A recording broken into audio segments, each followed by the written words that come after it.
La campagne est lancée maintenant depuis quelques semaines, on est en ordre de bataille. Et puis ce qu'on fait surtout, ce sont des réunions auprès du mouvement social, auprès des salariés, auprès d'une population qui veut et qui espère un changement dans le pays et dans la région.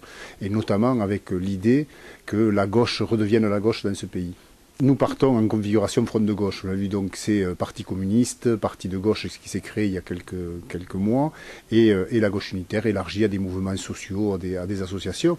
Et donc ce changement, ce que nous voulons assumer dans le pays, c'est une réponse de gauche aux problèmes qui se posent. Sarkozy attaque de tous les côtés, il dit qu'il va défaire les retraites, qu'il va défaire les collectivités locales.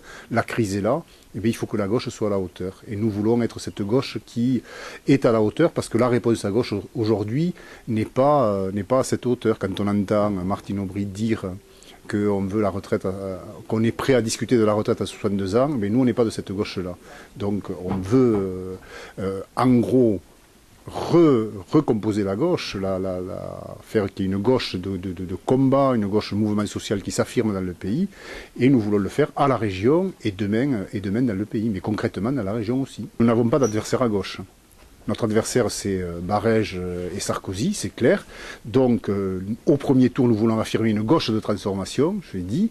Mais au deuxième tour, bien évidemment, nous voulons appliquer une part de nos mesures en fonction du rapport des forces qui sera issu du premier tour. Donc nous nous associerons, bien évidemment, à Martin Malvy, au Parti Socialiste et à Europe Écologie, s'il le souhaite, pour que la gauche gagne et gère cette région, mais le gère en fonction aussi de ce qu'auront exprimé les électeurs.